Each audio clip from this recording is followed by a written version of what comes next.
Unapologetically Gangster, the Don Kawand story. Book 1, subtitle, Marlboro and Coney Island, Story 19.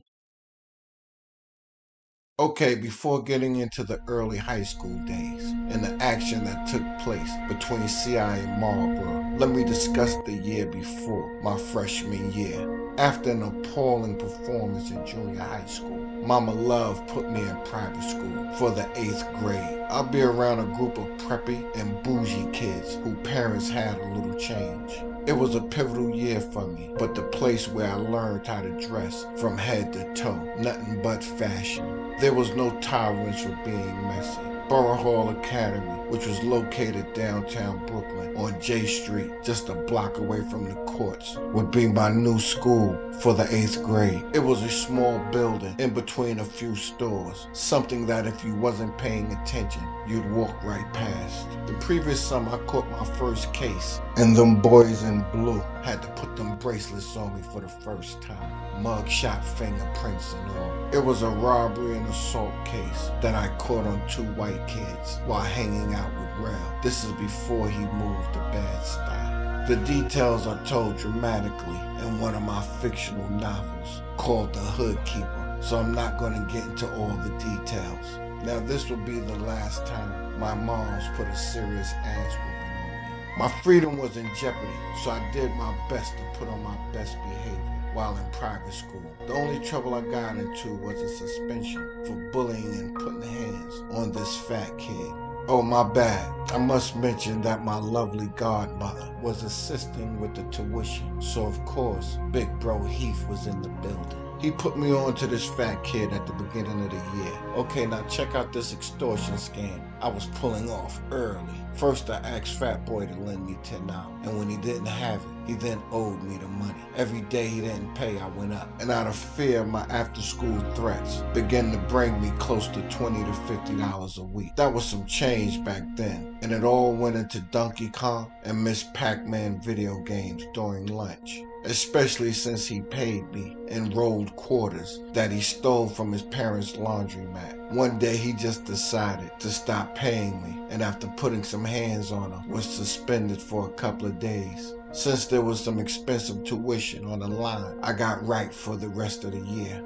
I enjoyed going to school downtown Brooklyn because the shit was lit. People everywhere. Fast food restaurants and shopping stores for days. Not to mention Albee Square Mall, the hottest spot in Brooklyn for kids, which was lit back in the 1980s. The only problem is that it was a dangerous move. There were a bunch of black wolves that came from a nearby projects, Fort Greene to be exact. These young boys played no games, and if you wasn't built tough, they'd take your jacket, your sneakers, or some jewelry right off your neck. Fortunately, I was never a victim.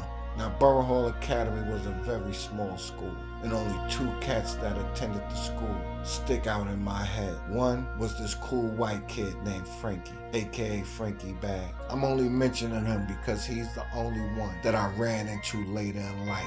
He would, like myself, become big time on the streets, and coincidentally, we'd date some of the same females, but that's another story. And then there was my boy from Marlboro, a cool dude named Shy. Well, his name was Sean, but we called him Big Shy. And this boy stayed fly. We rode the train to school every morning, and we always cracked jokes on whoever we saw that looked like a celebrity. He was a cool dude, but after school, he went his way and I went my way. Now, by the time school was out, my court case was over. Rel and I would get 1 year probation, and we'd have to stay out of trouble for 365 days.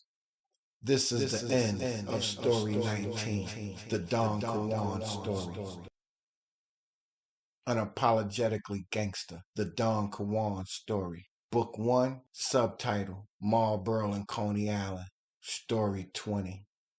Okay, now I had to get that private school adventure and catching my first case out of the way. But now when it came to high school, I was back in Marlboro. For the 9th grade, I would be enrolled in Lafayette High School and back to the Coney Island and Marlboro shenanigans. Now, Lafayette High School was right across the street from the back of my building, and things were wonderful. All I had to do was come out the back of my building, dodge a bunch of black garbage bags, and cross the street. A much better journey than a 1-hour trip the previous year. The school was mixed just like in junior high school, predominantly white with a large group of black kids from both Marlboro and Coney Island. Marlboro dominated Lafayette High School because it was across the street from the projects. There was still a nasty taste in my mouth for kids that lived in Coney Island, and I'm sure the feeling was mutual.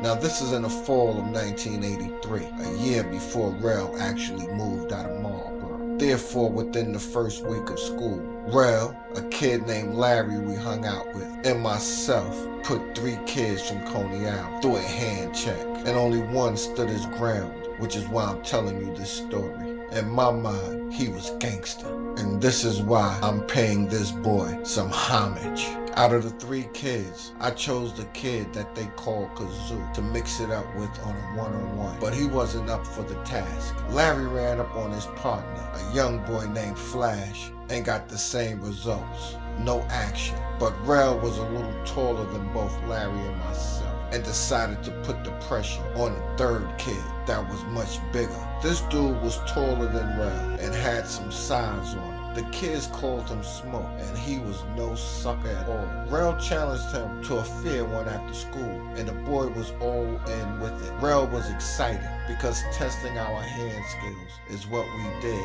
and there was nothing Rel loved more than knuckling up with a kid that was bigger than him. Smoke was outside with his sneakers tied tight and ready to mix it up after 3 o'clock. Now, since Lafayette is directly across the street from Marlboro, we're out there deep. The kids from CI used to take a bus back and forth to Lafayette. So as most of the kids from CI were getting on the bus, Smoke was left pretty much by himself. He was the only one representing because numbers didn't matter. And I must say, he earned my respect, although the fight was brief. They both threw their hands up as the crowd instigated. Smoke wasted no time displaying his knuckle game. He threw a couple of hard ones, and one of them landed hard. The blow twisted Rel's face and rocked him.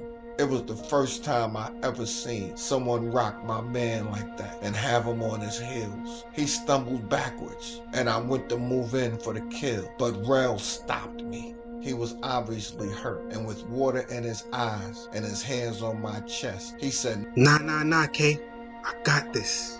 Therefore, he pulled himself together and went in for another round. This go round, Rel was the aggressor. He threw a 2-piece and a hard biscuit at Smoke. He landed a couple that had Smoke back on his heels. The boy was staggering, but he never went down. The only difference is that Rel moved in for the kill, unlike Smoke, who gave him a second to regroup. Rel bum rushed him like a maniac. The crowd was screaming, which I believe intimidated Smoke. After staggering backwards, he made a quick exit to the waiting bus, and Rel was right on his trail.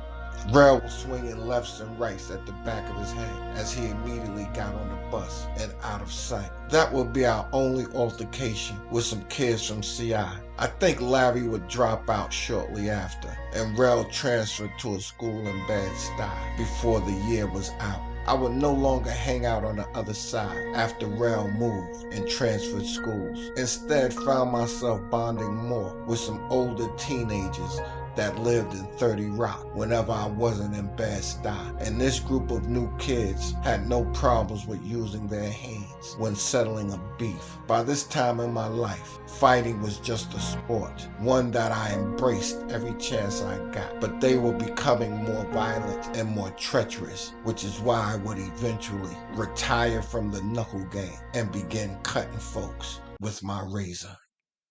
This is the end of Story 20, the Don Kawand story. Unapologetically Gangster, the Don Kawand story. Book 1, subtitle, Marlboro and Coney Island, Story 21.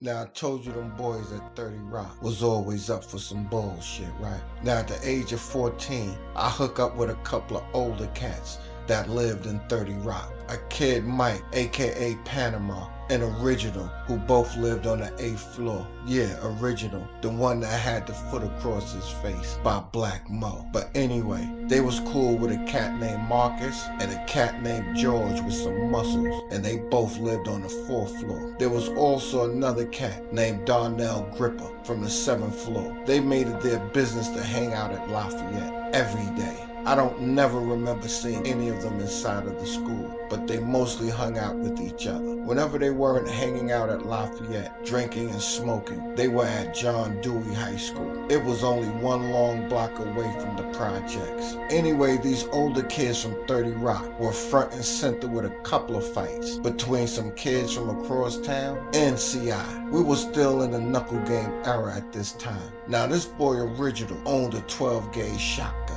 and it would eventually take a life, but I'm gonna get to that in a minute. Now this is the only time in my life that I moved like a soldier. They were older than me, but always treated me as if I was an equal. But one day, they made me feel like a soldier. They had gotten us something at John Dewey that required us to go up there with the 12 gauge. Instead of going up to the school, which was on Bay 50th Street and where the B train station was, we decided to get on the B train at the next stop, which was 25th Avenue.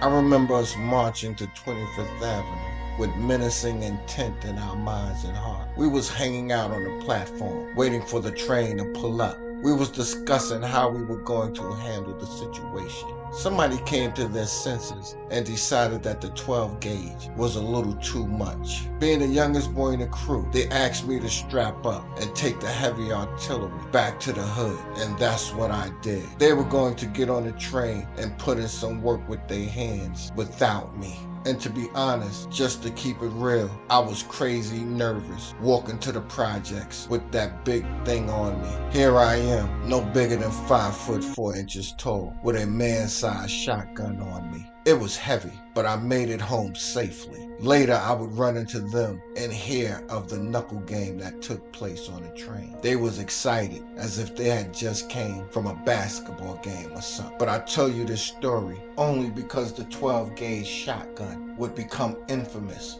for taking a life. This is the end of Story 21, the Don Kawand story. Stay tuned. Click like, subscribe, and share, because somebody needs to hear this story.